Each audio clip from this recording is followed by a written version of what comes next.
요한일서 4장 7절로 8절에 있는 말씀 제가 봉독하겠습니다. 사랑하는 자들아, 우리가 서로 사랑하자. 사랑은 하나님께 속한 것이니 사랑하는 자마다 하나님으로부터 나서 하나님을 알고 사랑하지 아니하는 자는 하나님을 알지 못하나니 이는 하나님은 사랑이심이라. 아멘.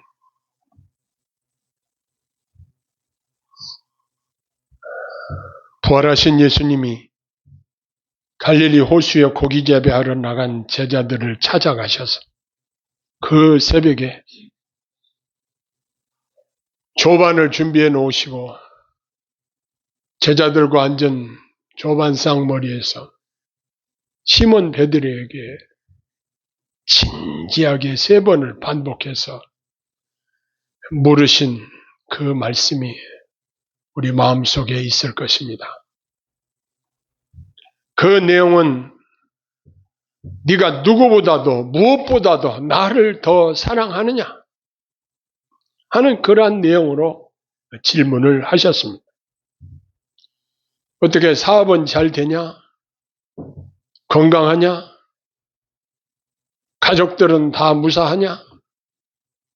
이러한 질문이 아니고 네가 정말 나를 제일 사랑하냐? 정말 그러냐? 3번이나 반복해서 물으셨다는 이 사실은 예수님이 제자들에게 가장 큰 관심을 가지는 것은 그들 마음속에 예수님을 사랑하는 것에 대한 것이었습니다. 오늘날도 우리들에게 우리 주님이 관심을 가지시는 것은 우리 자녀들이 잘 되는 것, 우리가 돈을 많이 버는 것, 아니면 내 마음 먹은 대로 무엇이 잘 되는 것, 물론 이러한 것들도 다 중요한 일들이지만 우리 주님이 우리에게 최고의 관심을 가지시는 것은 나의 영적인 상태가 주님을 얼마나 사랑하느냐, 여기에 최고의 관심을 기울이고 계시다는 사실입니다. 그런데 이 사랑은 하나님께로부터 온 것입니다. 그래서 사랑은 하나님께 속한 것이라고 말씀하십니다. 하나님의 영은 사랑의 영이십니다. 사랑은 거룩한 품성에 대한 참다운 이해를 보여줍니다. 사랑하지 않는 자는 사실은 하나님을 알지 못하는 자입니다.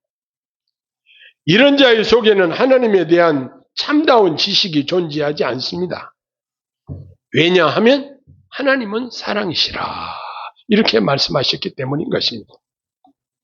그래서 사랑은 하나님의 본성이며 본질이기 때문에 그렇습니다. 그래서 하나님은 사랑이라 이렇게 분명히 말씀하고 계십니다. 하나님은 우리를 사랑할 만한 가치가 있어서 사랑하신 것이 아니고 부족하면 부족한 대로 있는 그대로를 사랑해 주셨습니다. 거룩하신 하나님께서 추하고 보잘것없는 우리를 사랑하신다니 그 얼마나 놀랍고 귀한 일입니까? 하나님은 비교할 수 없이 귀중한 그리스도를 우리에게 주실 만큼, 우리를 위해서 십자가에 죽으시게 내어주실 만큼 우리를 사랑하셨습니다. 이렇게 고귀하신 그리스도께서 우리를 위하여 세상에 보내졌다니 하나님의 사랑이 얼마나 신비스럽고 기적적인 것인지 모릅니다. 이렇게 하나님은 내가 하나님을 사랑하기 전에 먼저 우리를 사랑하셨습니다. 하나님은 우리가 아직 죄인 되었을 때에 우리를 사랑하셨습니다. 이 사랑을 깊이 깨달아야 하나님을 사랑할 수 있는 것입니다. 하나님은 우리에게 자기 사랑하는 아들을 주실 때에 그 아들에게 그리스도에게 사명과 목적을 주셨습니다. 그 사명은 그리스도께서 우리의 죄를 용서해 주시기 위하여 화목 제물이 되시는 것이었습니다.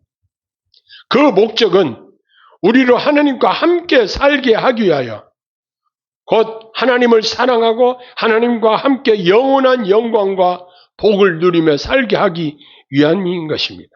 이 얼마나 놀라운 사랑인지 모릅니다. 이렇게 하나님의 사랑을 받은 우리들은 자연스럽게 우리 사랑이 형제들에게 대하여 어떻게 해야 될 것인가에 대한 해답을 주고 있습니다. 하나님의 사랑을 받은 우리가 어찌 하나님이 사랑하시는 자들을 사랑하지 않을 수 있겠는가? 우리는 하나님이 사랑하시는 형제들을 사랑함이 마땅하다고 성경이 말씀하고 있습니다. 우리가 하나님의 사랑 안에 거한다는 증거는 우리가 형제를 사랑하는 것으로 증명이 되는 것입니다. 형제를 사랑하는 자들은 하나님의 사랑 안에 거한다는 증명이 되는 것입니다. 눈에 보이는 형제를 사랑하지 않는 사람이 어떻게 눈에 보이지 않는 하나님을 사랑한다고 할 수 있겠어요?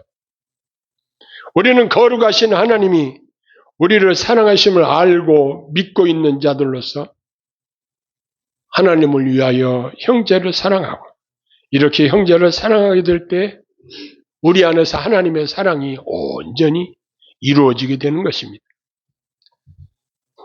하나님께서는 성령을 주심으로 우리에게 대한 자신의 사랑이 온전해졌다는 사실을 우리로 알게 하십니다.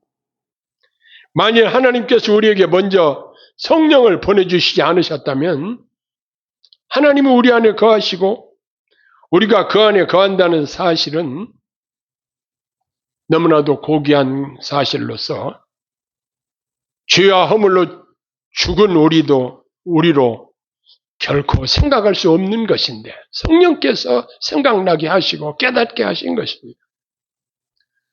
요한 사도는 하나님이 우리에게 주신 성령으로 말미암아 우리가 이러한 사실을 안다고 말하고 있습니다. 그래서 저와 여러분들은 하나님의 성령으로 인도를 받는데 성령께서는 어떻게 우리를 인도하시는가? 하나님을 사랑하는 그 코스로 우리를 인도하신다는 사실입니다.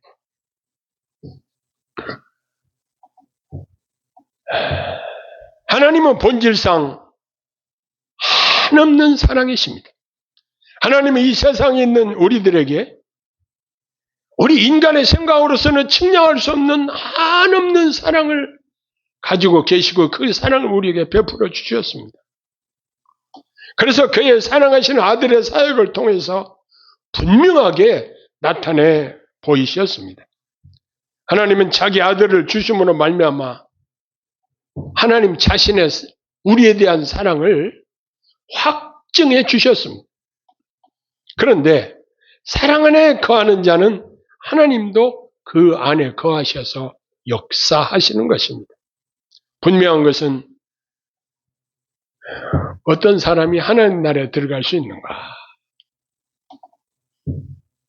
여러 이야기들이 있을 수 있어요. 그러나 가장 중요한 핵심적인 사실이 무엇일까요? 하나님을 사랑하는 자만이 하나님 나라에 들어갈 수 있어요.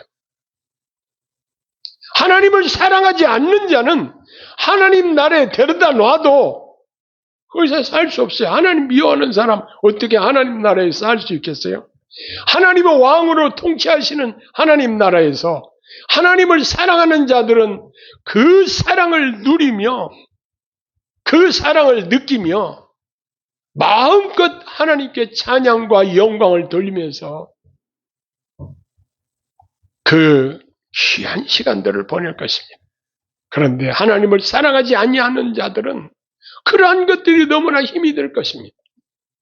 하나님을 사랑하는 자들만이 하나님 나라에 들어갈 수 있는 것입니다. 하나님을 사랑하는 자들은 마지막 심판날에 담대하게 하나님을 대면하여 설 수 있을 것입니다. 하나님의 사랑이 우리 안에 있는 자들에게는 두려움이 없는 것입니다. 하나님께 대해서 두려운 생각이 없다. 18절에 보면 사랑 안에는 두려움이 없고 라고 말씀했습니다. 사랑은 그리스도 안에서 두려움을 내어 쫓고 우리 마음에 기쁨이 충만하게 해줍니다. 따라서 사랑이 자랄수록 기쁨 역시 커지게 됩니다. 그리하여 온전한 사랑은 우리 안에 쓸데없는 두려움들을 다 내어 쫓아주시는 것입니다. 사람들이 하나님을 생각할 때 엄위하시고 공의로우시고 참 어떻게 그 앞에 설 수 있을까 참으로 두려운 분으로만 생각하는 분들이 있습니다. 물론 하나님은 거룩하신 하나님으로서 어떻게 우리 추한 죄인들이 하나님 앞에 설 수 있을까? 그러나 예수 그리스도의 화목제물 되심으로 말미암아 저와 여러분들이 그 피로 말미암아서 담대히 하나님을 아버지라고 부르고 하나님 앞에 설 수 있는 것입니다. 이 사실은 우리가 하나님을 사랑하며 살 수 있는 좋은 기반을 우리에게 제공해 주고 있습니다. 사람들에게 전도를 해보면 하나님을 두려운 하나님으로 생각하는 사람들이 많아요. 벌 주시는 하나님, 진노하시는 하나님, 이런 식으로 생각하는 사람들이 많아요. 우리 교회 다니시는 분들 중에서도 하나님의 사랑을 온전히 느끼지 못하고 하나님의 사랑에 대한 온전한 믿음을 가지지 못하고 율법적인 신앙으로 속죄에 대한 확신이 없이 하나님의 자녀로서 하나님을 사랑하는 마음이 없이 그저 형식적인 신앙생활을 하는 사람들이 많이 있습니다. 그러나 이러한 자들의 마음속에는 항상 하나님께 대한 두려움이 있습니다. 이건 우리 안에서 하나님을 사랑하는 마음이 들어오므로 그러한 것들은 자연스럽게 내쫓아지는 것입니다. 사실 구약 성경에 보면은 하나님의 임재의 상징인 법궤가 안치되어 있는 지성소에는 대제사장이 그 안에 들어갈 때는 하나님이 규정하신 대로 자신을 깨끗게 하는 예식을 다 행한 후에 그 지성소 안에 들어가서 하나님을 섬기는 예를 집행을 하는데 만일 조금이라도 흠이 있다고 한다면 그 안에서 제사장이 죽는다는 것입니다. 죽으면 사람이 그 안에 들어갈 수 없기 때문에 갈고리를 집어넣어가지고 죽은 제사장을 끌어낸다는 이야기가 있습니다. 하나님이 이처럼 하나님의 임재의 상징인 법궤가 있는 지성소도 죄인들이 감히 범접할 수 없는 그런 곳이라고 한다면 두려우신 하나님으로 생각하면 어떻게 하나님이 통치하시는 하나님 나라에 어떻게 들어갈 수 있겠습니까? 그러나 저와 여러분들이 허물과 죄가 많다고 할지라도 우리 예수님께서 십자가에 죽으시면서 다 이루었다 하셨습니다. 염소와 송아지의 피로 아니하고 오직 자기 피로 영원한 속죄를 이루사 단번에 성소에 들어가셨느니라 말씀하셨습니다. 이제는 구약에 드리는 제사를 다시 드릴 필요가 없이 우리 예수님이 단번에 우리를 위한 속죄 제물로 드리심으로 말미암아 저와 여러분들이 하나님의 자녀들이 되었고 하나님을 아버지라고 부를 수 있게 되었고 담대히 하나님 나라에 하나님 앞에 설 수 있게 만들어주신 것입니다. 이 큰 사랑을 받은 우리가 하나님을 사랑하는 것은 너무나도 당연한 일입니다. 그런데 하나님을 두려워하는 사람들에게 임할 것은 형벌밖에 없습니다. 그러나 하나님의 사랑은 우리 영혼의 사랑을 확실히 확인시켜 주시고 있습니다. 이제 우리는 처음부터 끝까지 무엇보다도 하나님을 사랑하는 데 집중해야 할 것입니다. 또한 하나님 안에서 다른 형제들을 사랑해야 할 것입니다. 이것은 당연하고도 합당한 의무인 것입니다. 오늘 우리가 이 말씀을 살피면서 확인해야 될 것이 있습니다. 나의 영적인 상태는 과연 얼마나 주님을 사랑하고 있는가? 우리 자신을 점검해 봐야 할 것입니다. 이와 관련해서 나는 얼마나 주님께 생각을 집중하여 살고 있는가?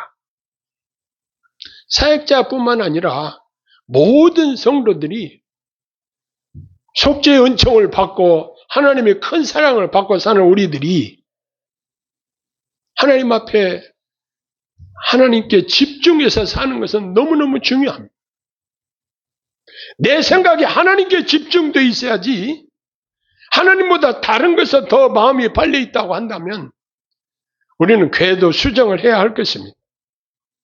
그리고 우리의 삶의 목적이 무엇을 먹든지 마시든지 모두 하나님의 영광을 위하여 하라고 하는 이 귀한 명제를 마음속에 새기고 하나님의 영광을 위하여 살아야 되겠다. 이런 마음의 각오와 결심이 우리에게 있어야 할 것입니다. 그래서 나의 생각 속에 주님은 얼마나 차지하고 있는가? 내 마음을 차지하고 있는 것이 어느 특정인인가? 아니면 어떤 물질인가? 어떤 세상의 일들인가? 그것보다도 나의 마음을 차지하고 있는 가장 큰 비중을 차지하는 것이 우리 주님이셔야 할 것입니다. 우리 지체들은 믿음의 형제들에 대해서는 내가 얼마나 그들을 사랑하고 있는가? 여러분, 내 자녀들이 어디 아무개에게 찾아갔는데 대접을 잘 받고 사랑받고 왔다는 이야기를 들으면 얼마나 고마운지 모릅니다. 내가 대접을 받은 것보다도 내 자녀들이 어느 특정인에게 정말 사랑을 받고 대접을 받았다고 한다면 그건 너무너무 고마운 일입니다. 마찬가지로 저와 여러분들이 하나님을 사랑한다고 하면서 우리 눈에 보이는 믿음의 형제 자매들을 사랑하지 못한다고 한다면 이것은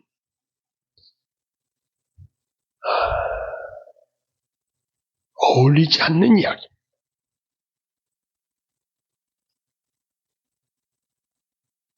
저는 그동안 하나님의 교회를 섬기면서 만나고 헤어지고 하신 분들이 많이 있습니다. 요 며칠 전에는 개척 초기에 함께 교회에 출석했던 권사님이 저희 집을 방문했습니다. 제 아내와 장시간 그 마음의 짐들을 나누고 많은 위로의 말씀을 전달하고 깊은 사귐을 가질 수 있도록 사랑의 교제 시간을 가졌습니다. 우리가 형제를 사랑하기 때문에 이런 일이 가능한 것입니다. 그리고 줄 수 있는 것으로 베풀 수가 있었습니다. 내가 할 수 있는 한 그를 위해서 사랑을 베풀 수 있었습니다. 왜 그럴까요? 그도 주님의 사랑하는 자녀이기 때문에 그렇습니다. 우리가 하나님은 눈에 보이지 않습니다. 그런데 우리 눈에 보이는 지체들을 얼마나 사랑하고 그들에게 관심을 가지고 그들을 사랑하고 섬기느냐, 이걸 주님이 받으신다는 사실입니다. 주님이 그것을 관심을 기울이고 계시다는 사실입니다. 내가 언제 주님 갇힌 것을 보았고 언제 굶주릴 때 돌아보았고 언제 했어요? 아니다. 내가 갇힐 때 찾아왔고 내가 어려움 당할 때 네가 도왔고 우리 주님은 우리 지체들에게 한 것을 우리 주님 자신에게 한 것으로 여기신다는 사실입니다. 그러니 우리가 비록 내 마음에 안 들고 과거 섭섭한 일이 있다고 할지라도 나와 만나게 하시는 하나님의 자녀들에게 성심성의껏 사랑을 실천할 수 있는 우리의 마음 자세가 필요한 것입니다. 우리 힘에 넘치는 것은 알 수 없습니다. 그러나 내 힘이 닿는 만큼 최선을 다해서 섬기고 사랑하는 것이 우리의 자세인 줄로 믿습니다. 이것이 하나님을 사랑하는 자들이 하나님의 자녀들을 대우하는 합당한 자세인 것입니다. 이제 우리가 기도해야 할 것입니다. 무엇보다도 이전보다도 뜨겁게 우리 주님을 사랑할 수 있게 해달라고 기도해야 할 것입니다. 사랑이 점점 식어져 간다고 그랬습니다. 예배소 교회 사자들에게 주님 말씀하시기를 처음 사랑을 버렸다. 어디서 떨어졌는지 그것을 회복하라고 명하고 계십니다. 오늘 이 시대가 주님 사랑하는 마음이 점점 식어져가는 이런 시대라고 봐도 틀린 말이 아닐 것입니다. 저와 여러분들이 날이 갈수록 주님을 사랑하는 마음이 더욱 뜨거워지기를 소원합니다. 그리고 지체들을 이전보다 더 사랑하며 살 수 있기를 기도해야 할 것입니다. 구체적으로 사랑을 더욱 잘 실천하며 살 수 있기를 우리가 기도해야 할 것입니다. 주님이 이 기도를 들으시고 우리를 통해서 영광을 받으시기를 소원합니다. 주님이 기뻐하시기를 소원합니다. 그러면 어떻게 될까요? 하나님이 저와 여러분들에게 엄청난 복을 부어 주실 것입니다. 하나님이 기뻐하시면 그 다음 문제는 우리가 걱정할 것이 없어요. 하나님이 다 우리에게 그야말로 아낌없이 누르고 흔들어 넘치도록 안겨주실 줄로 믿습니다. 기도하겠습니다. 사랑의 아버지 하나님, 하나님 우리를 얼마나 사랑하셨는가 생각하면 생각할수록 그 사랑의 머리가 숙여집니다. 하나님 아버지, 저희들이 주님을 사랑한다고 하지만 너무나도 보잘것없는 것을 고백합니다. 기도하옵기는 이전보다 더 주님을 뜨겁게 사랑할 수 있도록 하시고 우리 마음속에 주님이 온전히 우리를 주장하시고 차지하실 수 있도록 친히 도와주시기를 간절히 소원합니다. 특별히 우리 눈에 보이며 나와 접촉하는 지체들을 뜨겁게 사랑할 수 있도록 도와주시고 은혜 허락하여 주시옵소서. 그리하심으로 이 땅에 사는 동안 하나님의 사랑을 구체적으로 실천하며 살 수 있도록 능력을 주시고 필요한 것들을 공급해 주시고 하나님 앞에 영광 돌리며 사람들에게 기쁨을 줄 수 있도록 은혜 허락하여 주시옵소서. 예수님 이름으로 간절히 기도하옵나이다. 아멘.